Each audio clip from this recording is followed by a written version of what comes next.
During my husband's will reading, my daughter said, "You can leave now, Mom. This is between me and my mother-in-law."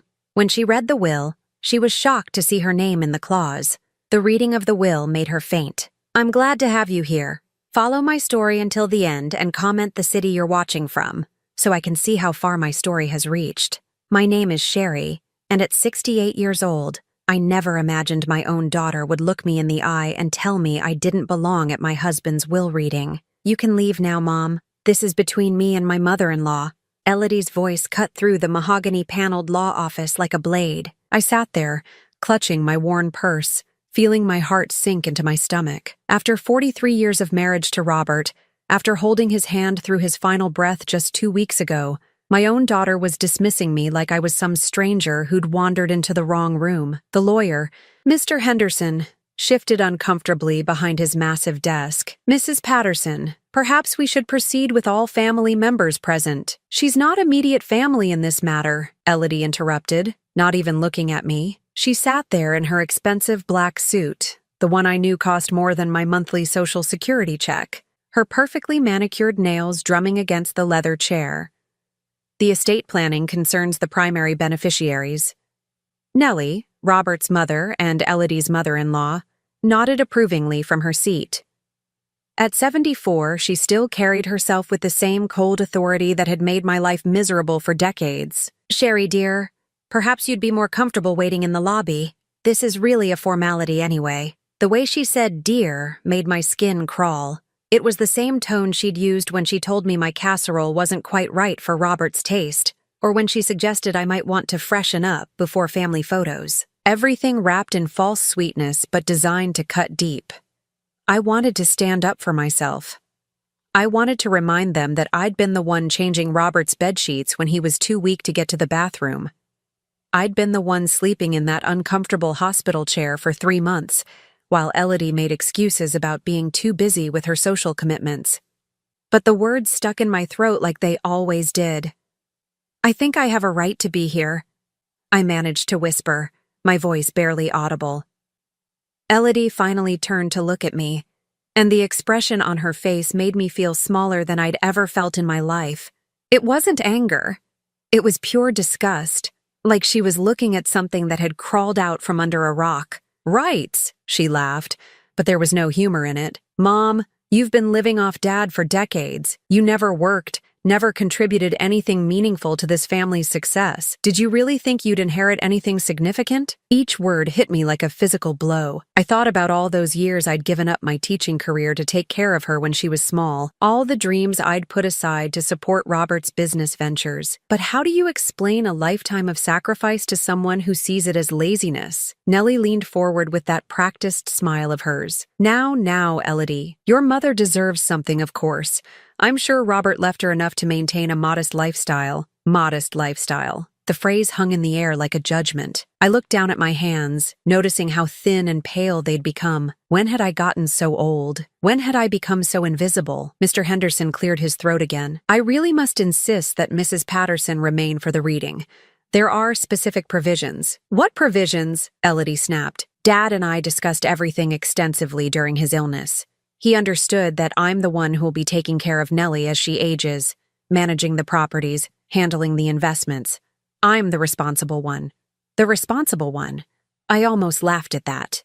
Elodie, who hadn't visited her father in the hospital until the last week when she realized he was actually dying. Elodie, who'd spent the past 6 months asking pointed questions about life insurance policies and property values, while I begged her to just spend time with him, but I said nothing. I just sat there, feeling the familiar weight of disappointment settle over me like a heavy blanket. This was my life, being talked about like I wasn't in the room.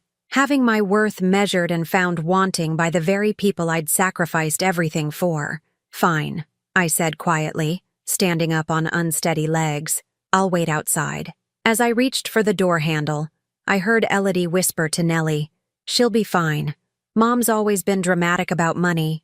This will probably be good for her. Teach her some independence." I paused with my hand on the door, feeling something crack inside my chest. Not my heart. That had been breaking slowly for years.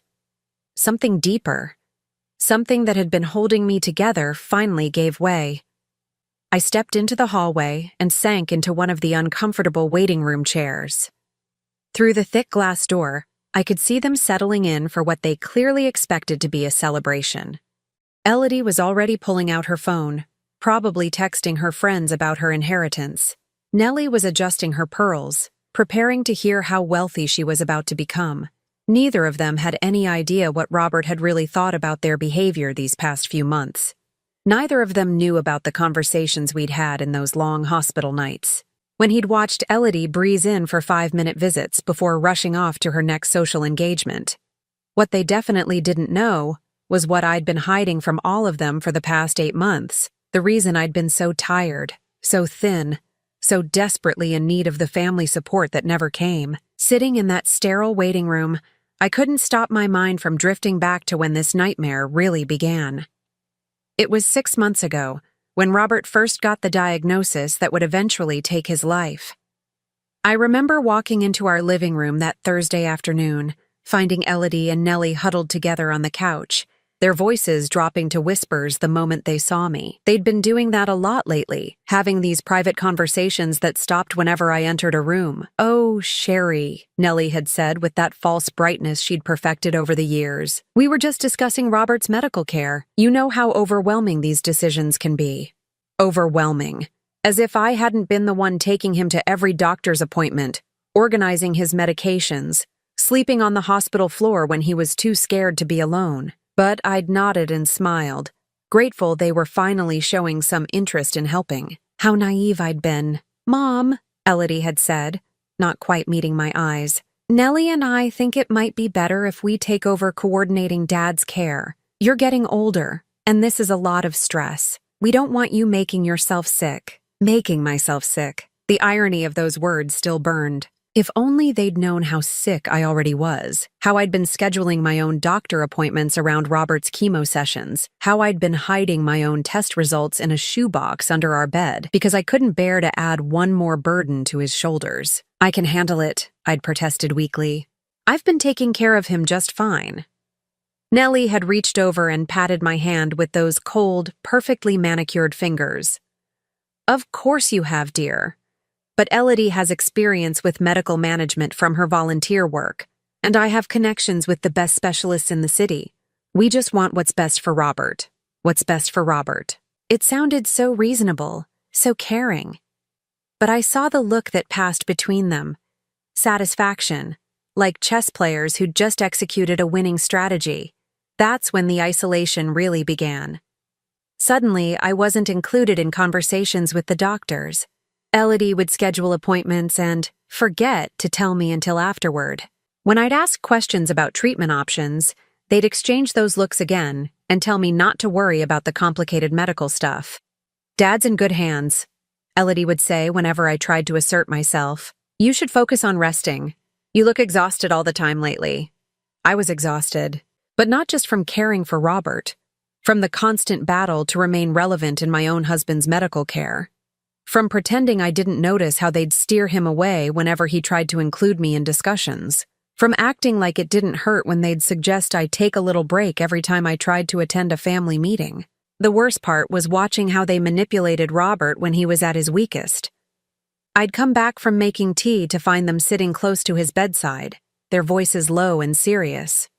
"You need to think about Sherry's future," I'd overheard Nellie saying one afternoon. "She's never been good with finances. If something happens to you, she'll need guidance. Professional management. Professional management." As if I were a child who couldn't be trusted with money. "Elodie's so smart about these things," she'd continued, "and she understands the family assets. She could make sure Sherry is taken care of properly. Taken care of. Not respected, not trusted, taken care of. Like a pet that needed feeding." Robert had been so weak then, so confused from the medications. I watched him nod along, not really understanding what they were suggesting, just grateful that his daughter seemed to be taking an interest in family responsibilities for once. But I understood.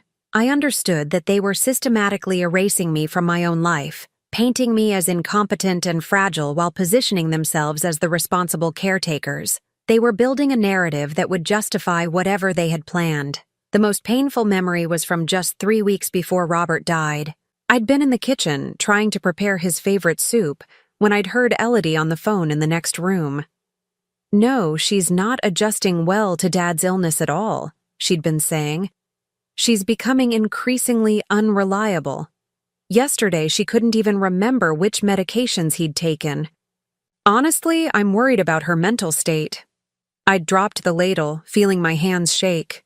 Not from weakness, from rage, because that was a lie. I remembered every single medication, every dosage, every side effect. I'd been the one managing his care while she showed up for photo opportunities. But when I'd confronted her about it later, she'd looked at me with such pitying concern. "Mom, you're getting confused again. I never said that. Maybe you should consider seeing someone about these memory issues." Memory issues. She was gaslighting me, making me question my own reality while she systematically took control of everything that mattered to me. The final piece of their strategy became clear during Robert's last week. I'd wanted to stay with him around the clock, but suddenly there were too many visitors, and visiting hour restrictions that somehow never seemed to apply to Elodie and Nellie. "The nurses said he needs quiet," Elodie had explained when I found them both sitting beside his bed during the time I was supposedly not allowed to visit. "We're just keeping him company so he's not alone." They'd stolen even that from me. The chance to hold my husband's hand as he died, to be the last voice he heard. By the time they called to tell me he was gone, it was over. 43 years of marriage, and I wasn't even there at the end. Now, sitting outside that lawyer's office, I realized their plan was reaching its conclusion. They'd spent months undermining my credibility, questioning my competence, positioning themselves as the responsible parties who would need to manage whatever Robert left behind. What they didn't know was that Robert had been more aware than they'd realized. Much more aware. I'd been sitting in that waiting room for nearly an hour when I heard the first scream. It came from behind the heavy oak door of Mr. Henderson's office, a sharp, disbelieving cry that made my blood run cold. Then came the sound of papers rustling frantically, chairs scraping against the floor, and Elodie's voice rising to a pitch I'd never heard before. "This can't be right. There has to be some mistake." I pressed closer to the door, my heart hammering against my ribs. Through the frosted glass, I could see shadowy figures moving frantically around the desk. "I assure you, Mrs. Patterson, there is no mistake," came Mr. Henderson's calm, professional voice. "Your father was very specific about these provisions. He spent considerable time ensuring the language was precisely what he intended." "Read it again!" That was Nellie's voice, sharp and commanding. "There must be some codicil, some additional document we haven't seen yet." The silence that followed was thick with tension. I found myself holding my breath, straining to hear every word. "Very well," Mr. Henderson said, and I could hear the rustling of papers. "Regarding my daughter, Elodie Marie Patterson, I have observed with growing concern her treatment of her mother during my final illness.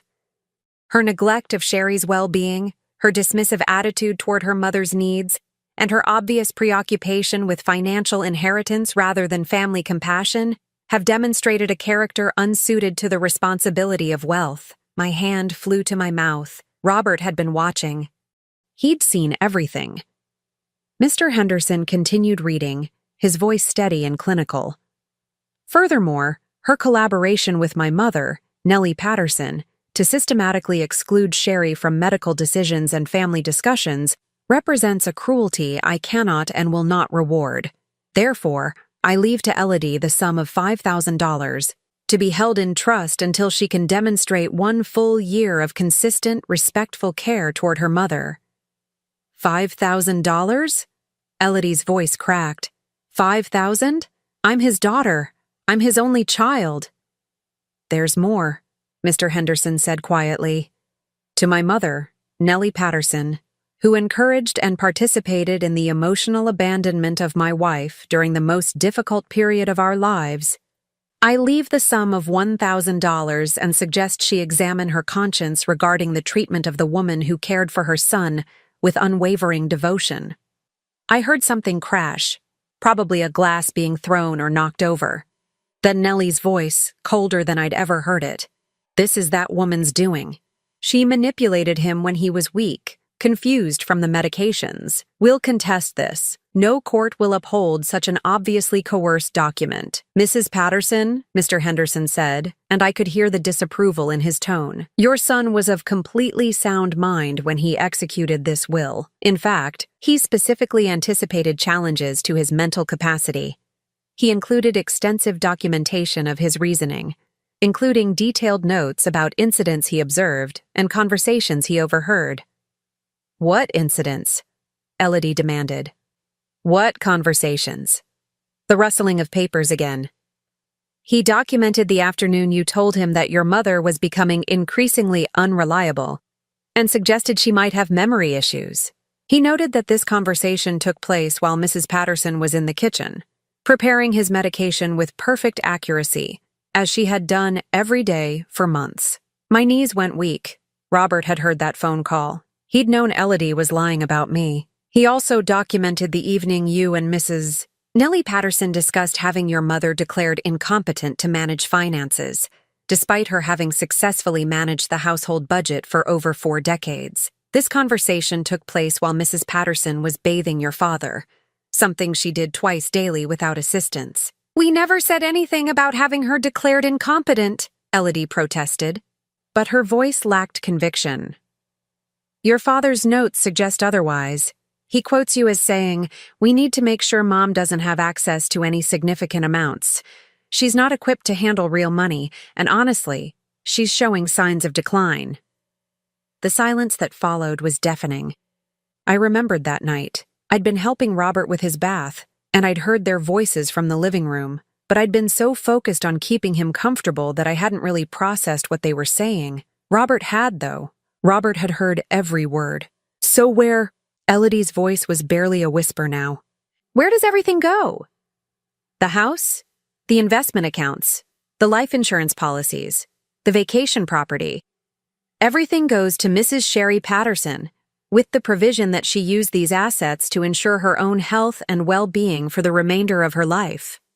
I felt the world tilt sideways. Everything? Robert had left me everything?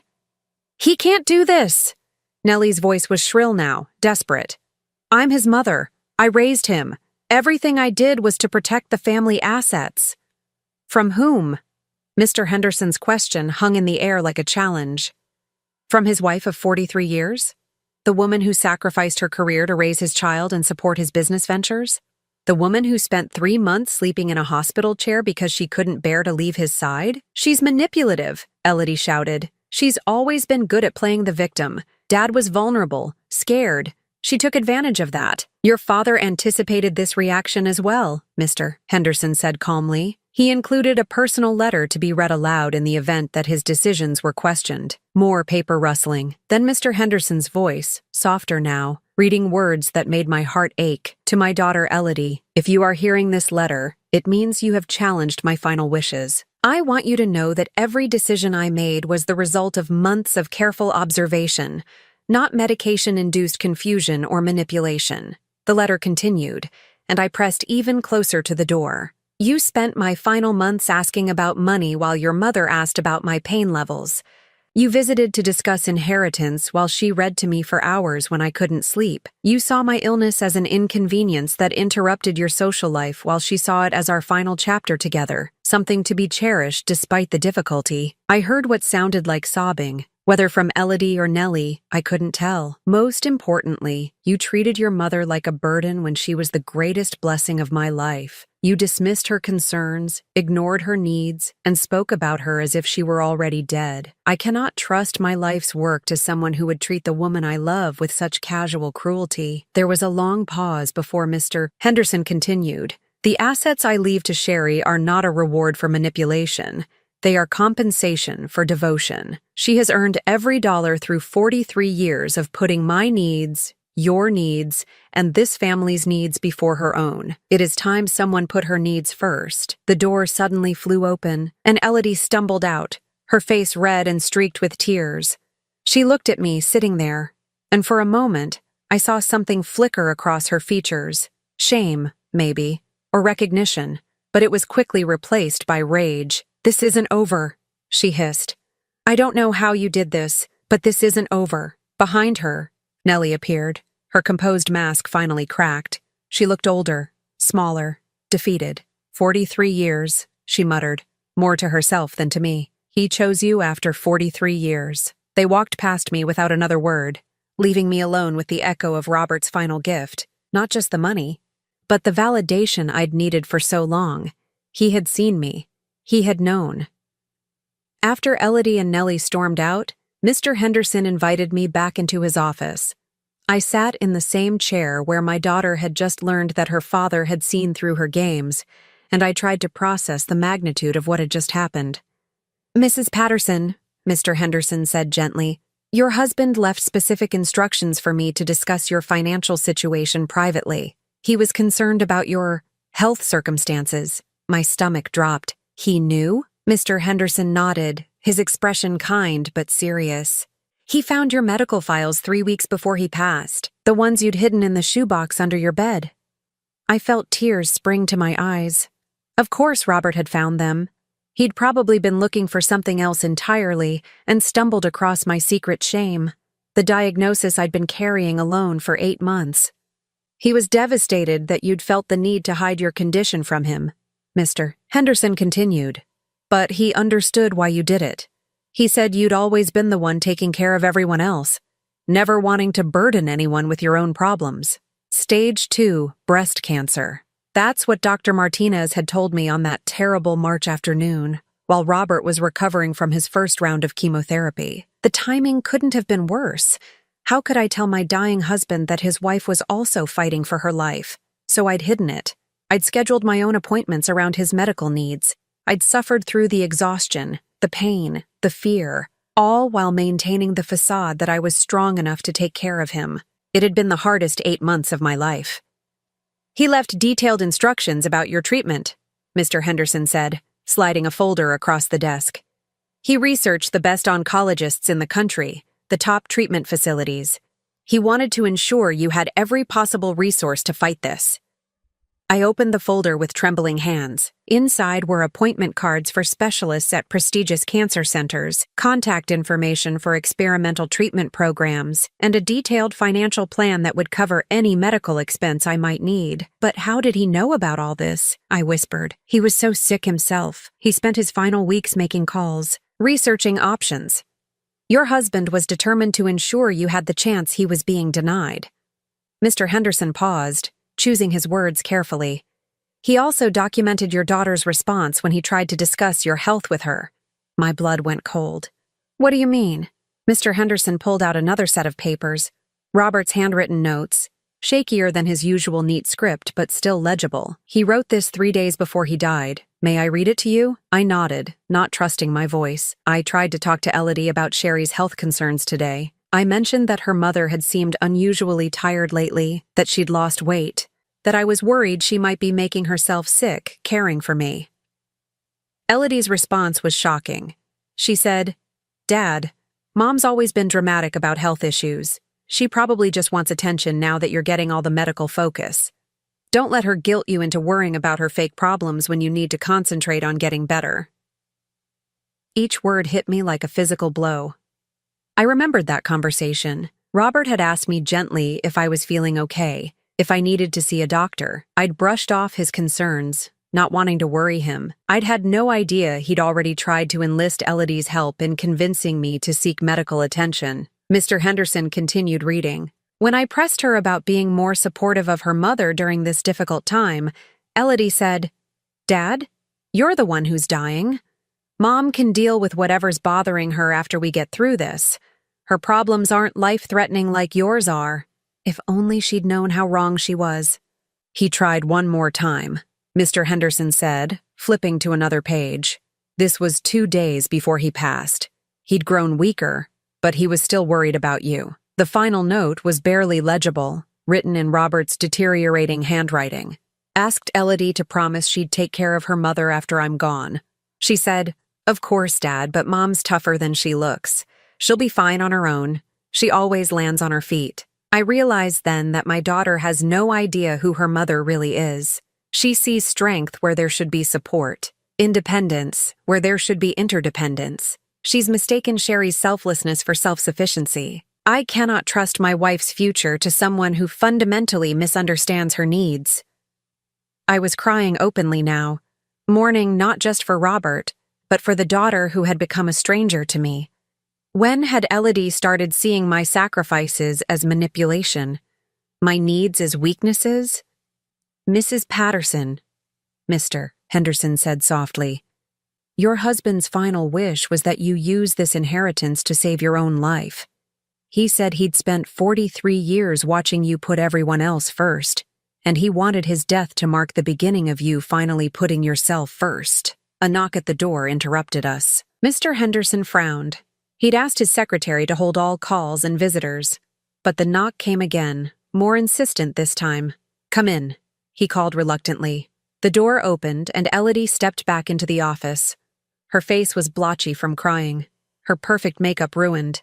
Behind her stood Nellie, looking more disheveled than I'd ever seen her. We need to talk, Elodie said, her voice hoarse. All of us, about what happens next. Mr. Henderson started to object, but I held up my hand. It's okay, I said quietly. Let them say what they came to say. Elodie looked at me for a long moment, then at the medical files spread across the desk. Her eyes widened as she took in the cancer center letterheads, the oncology appointment schedules. Mom, she whispered, what is all this? I took a deep breath, feeling exhaustion settle into my bones.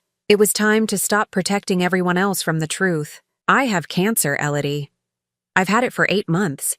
Stage 2 breast cancer, and it's been spreading while I've been taking care of your father and pretending everything was fine. The color drained from her face. 8 months? But why didn't you tell us? I looked at her, really looked at her, and saw not the cruel, greedy woman who'd dismissed me from the will reading, but the frightened child she'd once been. The little girl who used to crawl into my bed during thunderstorms, because, I said simply, every time I tried to mention that I wasn't feeling well, you told me I was being dramatic.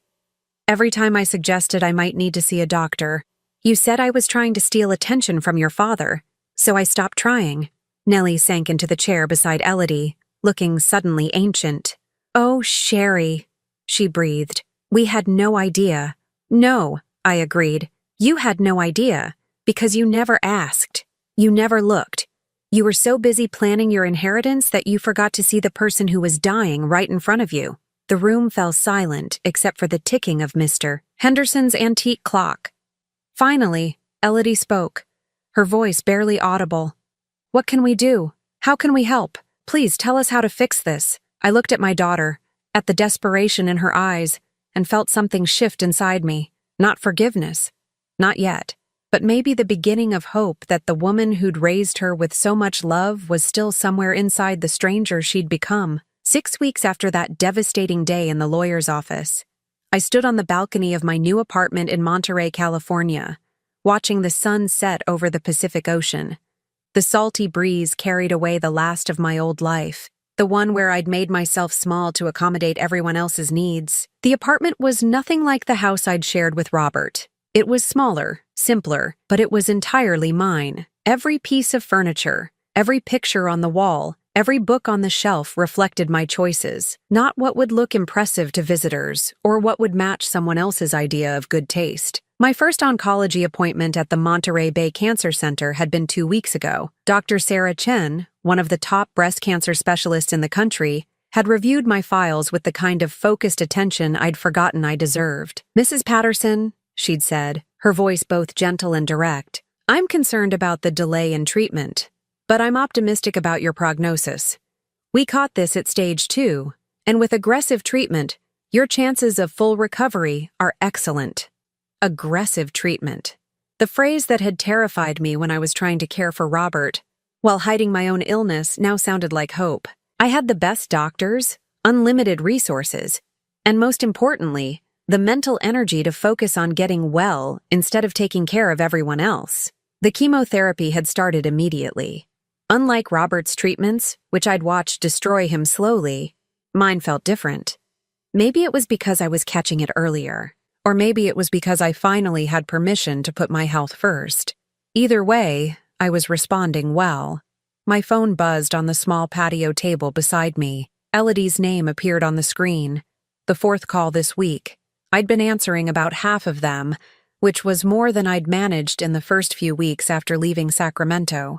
"Hi, Mom." Her voice was softer than I'd heard it in years, lacking the impatient edge that had become so familiar. "Hello, Elodie. How are you feeling today? Did you have treatment this week?" These were new questions from her. For months after the will reading, our conversations had consisted entirely of apologies and promises to do better. But gradually, she'd started asking about my actual day-to-day life, my health, my small pleasures. "I had treatment on Tuesday," I told her. "Dr. Chen says the tumors are shrinking faster than expected." I heard her breath catch with relief. "That's wonderful. I'm so happy to hear that." There was a pause, and I knew what was coming next. She'd been building up to the same request for weeks now. "Mom, I was wondering if maybe I could come visit you next weekend. I know you said you needed space, but I thought maybe we could have dinner, just the two of us. I could cook for you this time." The old me would have said yes immediately, would have prioritized her needs over my own boundaries. But the woman I was becoming, the one Robert had wanted me to be, took time to consider what I actually wanted. "I'm not ready for overnight visits yet," I said finally. "But if you want to come down for the day on Saturday, we could have lunch." "Yes," she said quickly.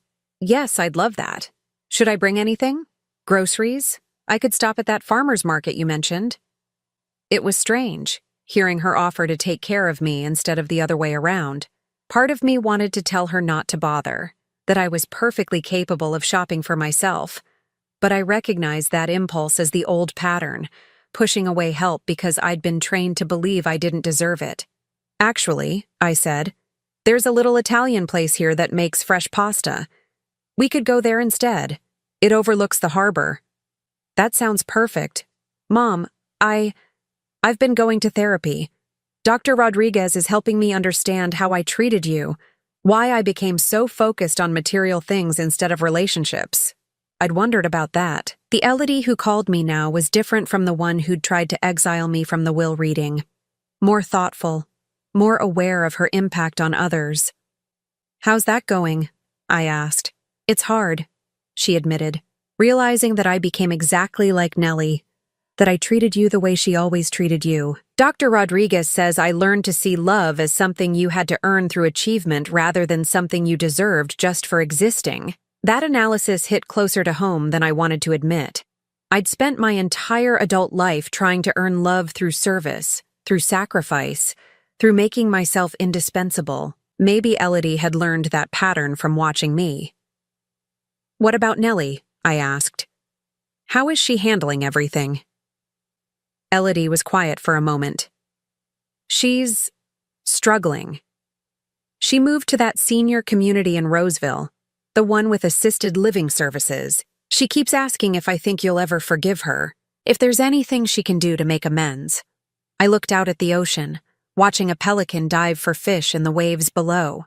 A year ago, I would have felt guilty about Nellie's situation, would have worried that I was being too harsh. Now I felt something closer to indifference. "I don't wish her harm," I said finally, "but I don't have the energy to manage her guilt along with my own healing. I understand.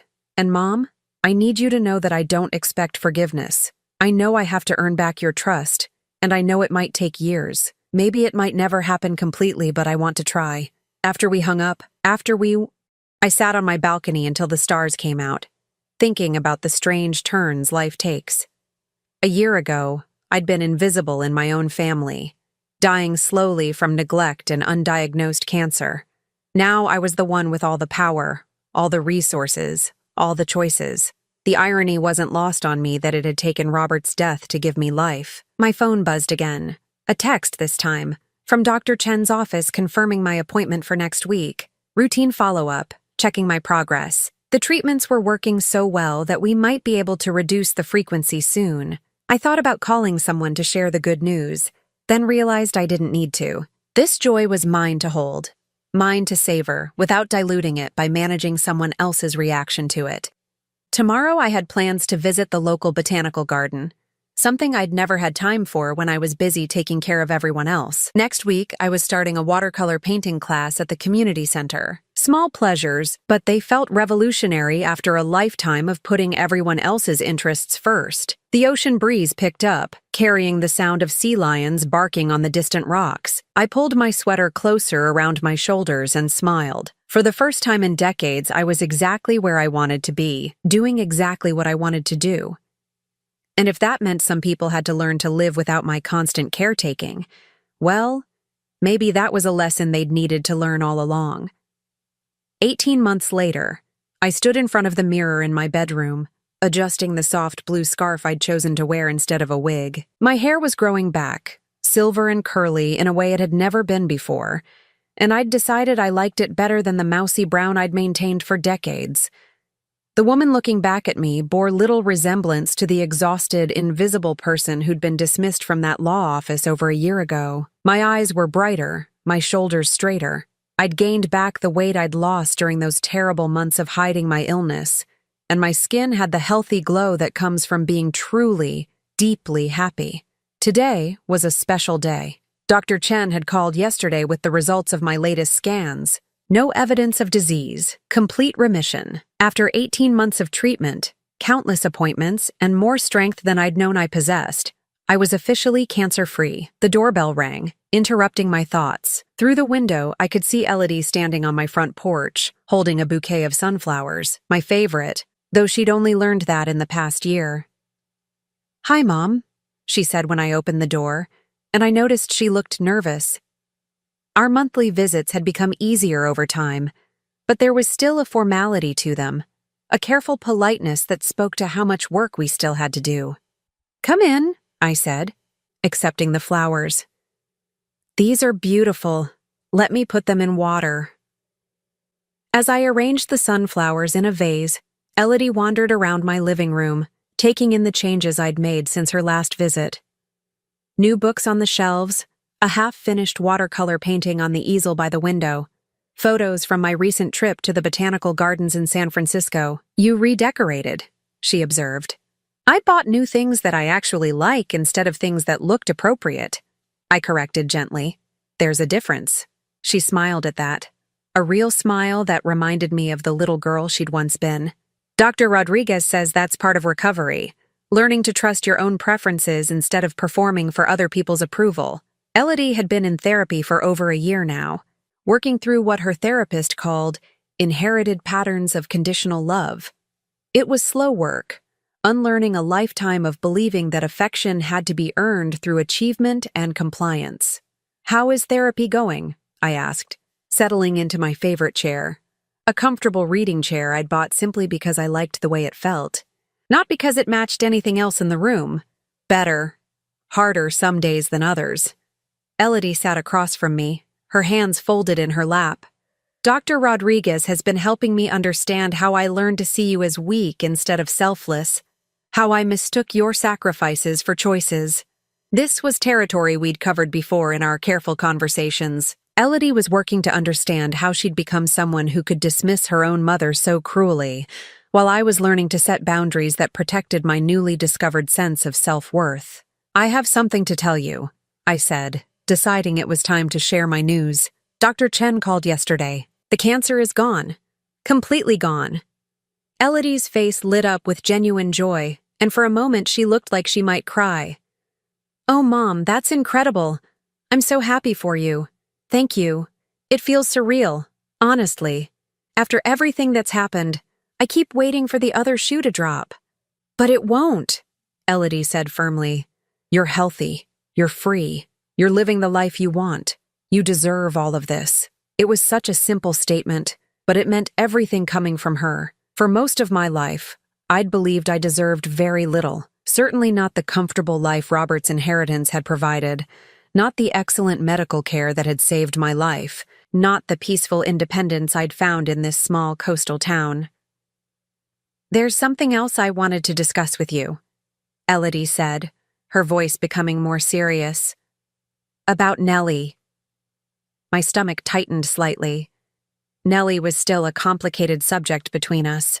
She'd been calling Elodie regularly, asking for updates about my health, wondering if I might be ready to consider reconciliation. She's not doing well, Elodie continued. The assisted living place is nice, but she's very isolated. She doesn't have many friends there, and she spends most of her time thinking about how she treated you during Dad's illness. I waited, knowing there was more.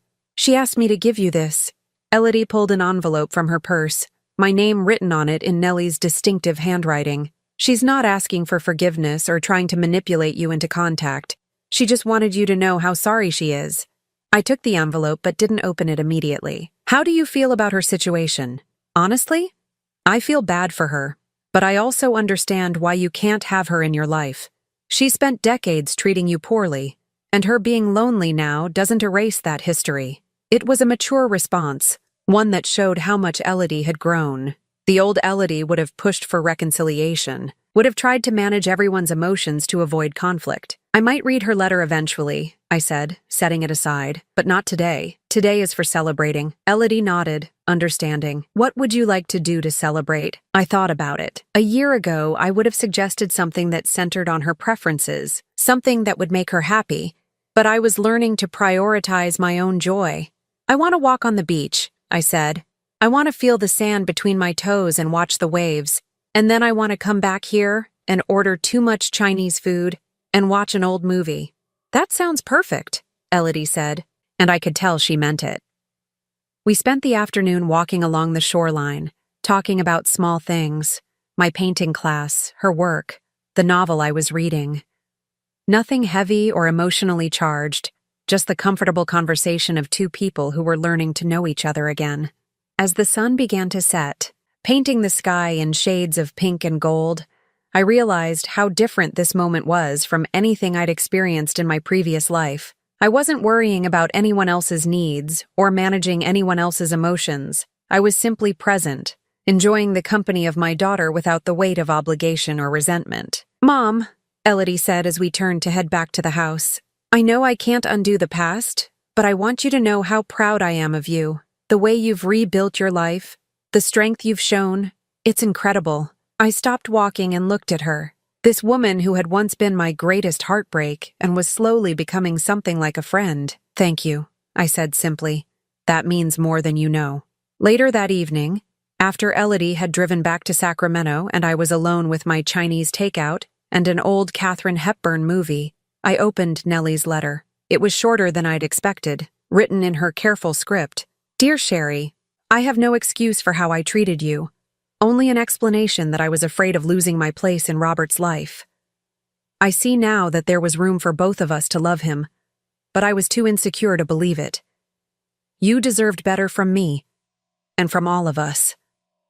I don't ask for forgiveness, only that you know I understand what I did was wrong. I hope you are finding the happiness you always deserved.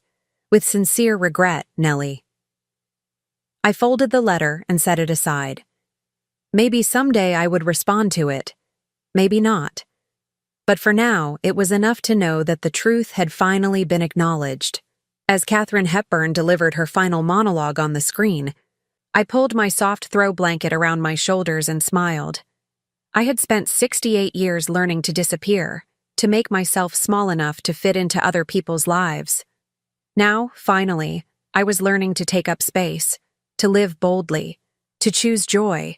Robert's greatest gift hadn't been the money he'd left me. It had been the permission to finally, truly, live for myself, and I intended to make the most of every moment I had left. Now I'm curious about you who listened to my story. What would you do if you were in my place? Have you ever been through something similar? Comment below. And meanwhile, I'm leaving on the final screen 2 other stories that are channel favorites, and they will definitely surprise you. Thank you for watching until here.